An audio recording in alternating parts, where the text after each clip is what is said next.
Alright, what is up? This is SLOplays, and I am back again with another Dragon Ball Xenoverse 3 video. Let's talk about some of the scans that we recently got. We kind of did our breakdown several times, pretty much, going over the translations and just the overall new images. But let's talk about the Awoken skills and transformations for this game, okay? Something new about this is that they're actually going for something a little bit more dynamic, something a little bit nicer, okay? And that's giving these characters new poses and, I guess, you know, the Super Saiyan hair spiking thing that we've all asked for many, many years, right? So I did want to talk about this and kind of go over the potential of how these animations might look, you know, in regards to each transformation. I don't know how they're going to be handling all the transformations this time around, but for now, I wanted to go off of the stuff that we know in terms of, you know, what we have in Xenoverse 2, okay? What's likely and should be carried over to Xenoverse 3, okay? Every Awoken skill that we have right now in Xenoverse 2 should also be in Xenoverse 3. If they have any that are missing, that's going to be a massive fumble. And I'm talking like even the like extra ones, like Super Vegeta and Future Super Saiyan, like stuff that I didn't really expect them to ever add in the game, but they have different variants because, as you can see right here, when I open this up, we have the Super Saiyan transformation for John 1000. Okay, it says use your awakening attack and the player character can transform into a Super Saiyan. It's not just a new look, but the character's power will drastically increase, right? Now, will this change up your combos? Will this change up your moveset, okay? Or is it gonna function pretty much how it was in the original games, right? With Xenoverse and Xenoverse 2, right?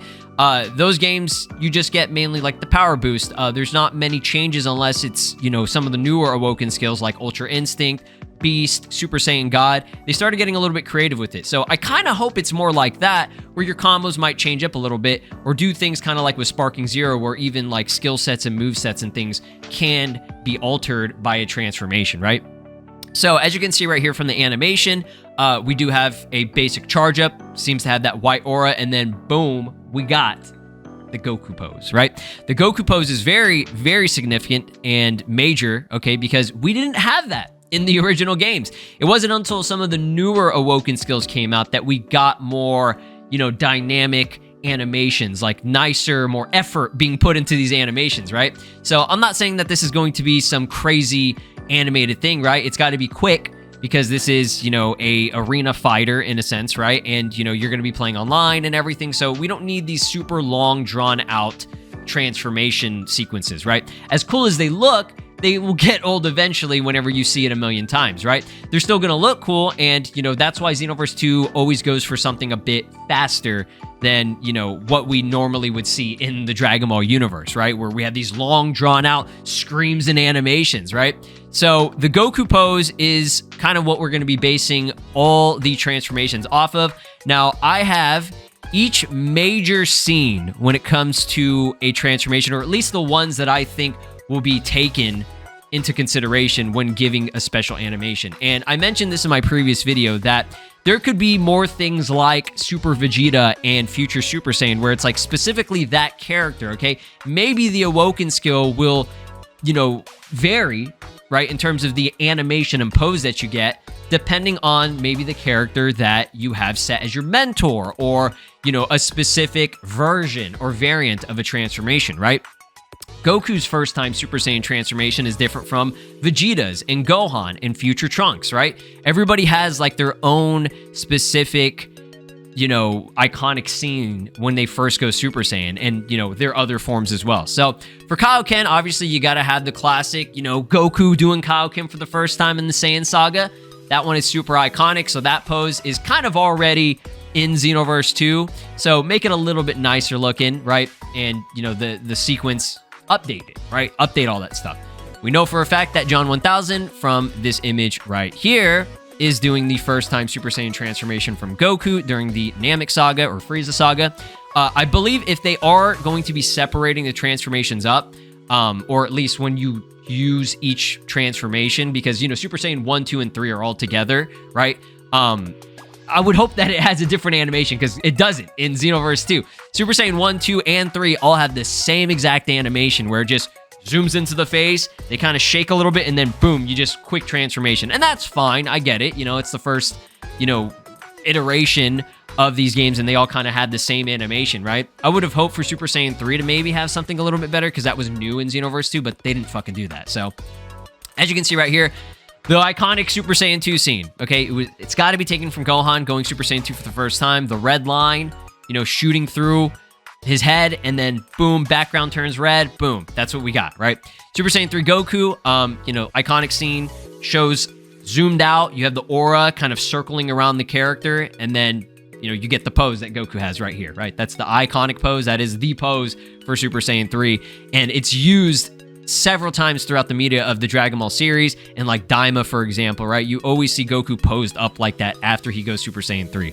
Now, when it comes to Super Saiyan God, I think they would take it from Vegeta if that's going to be like the main one, right? Because Vegeta's Super Saiyan God transformation is probably, if I'm being honest, the most iconic one, and it's the one that's usually used the most. Like in Xenoverse 2, for example, Super Saiyan God has the swirling flame, and then they, you know, awaken, right? Eyes closed, swirling flame, transform. That's kind of the one that they usually go for, right? I don't know why, but Goku's isn't as iconic, right? It's weird. But yeah, Vegeta's works out a lot better. Now, when it comes to Super Saiyan Blue, again, I don't think the first time Super Saiyan Blue transformation is all that iconic. I think the Broly version is a lot more iconic and the one that they would go for, right? That's kind of how they did it in Xenoverse 2. Not that it's exactly the same, but it's definitely not how it looks in, you know, Dragon Ball Super, the Frieza movie, right? The Frieza movie, Goku kind of just like it shows like a burst, right? And it's like this silhouette, and then it swirls around his like leg all the way up, and it shows like this, I don't even know how to explain it. It's like a crumbling effect with the aura. And I mean, it still looks very cool, but that's not the one that I think of. Like when I think of going Super Saiyan Blue for like an animation that I would choose personally, like even Sparking Zero doesn't use that. They use the one from the Broly movie. Like the Broly movie one is the coolest, right? That's the one that people think of, I guess, the most these days, right? But I could be wrong. They could, you know, go for whatever was the actual first time and change up the animation, and that's fine. I just want it to look good and have like a cool pose at the end, kind of like with the first time Super Saiyan, right? Super Saiyan Blue evolved Vegeta, right? Or just Blue evolved. We know that's an Awoken skill that you can already use in the game. So yeah, do the same thing where Vegeta's kind of charging up. It shows like each corner of his arm and shoulder, and then he just awakens into it, and it looks fucking horrible in the anime. It is pretty much like that in Xenoverse 2. You have the eye glow or whatever, and then they transform. So yeah, that's fine, right? But I like having the pose at the very end instead of it kind of just zooming out, right? So the pose at the end is going to be a cool addition, right? Ultra Instinct, we don't have Sign. We have normal Ultra Instinct. But I would really like if they could do they transform and then it's the turnaround for Sign. If we do get Sign, that would be really fucking cool. And I would hope that they add both Sign and Master together, right? And have that as a thing, just because it's just fun to kind of cycle through the transformations, right? Even Sparking Zero, at the very least, did add Sign and Master together, right? Now, Potential Unleashed, I think the superhero movie at this point in time is the best version of it. The most iconic one where Gohan, he's charging up, he goes down, and then boom, lifts his arms up, right? That would be really, really cool. So I like that. Same thing with Beast. You know, these transformations, at least for Beast, like it has its own custom animation in Xenoverse 2. And the one that we have is actually pretty damn good. Maybe speed it up a little bit because it is kind of slow. I mean, not slow, but like it takes a long time, and it always leaves you like wide open. So yeah, maybe fix that a little bit. Super Vegeta. I think what we have in Xenoverse 2 is pretty decent. Just have him posed up at the very end, because Vegeta, when he goes Super Saiyan for the first time, he always has that clenched fist, and that's how it has it in Xenoverse 2, so that's good, right? And then we have Future Super Saiyan.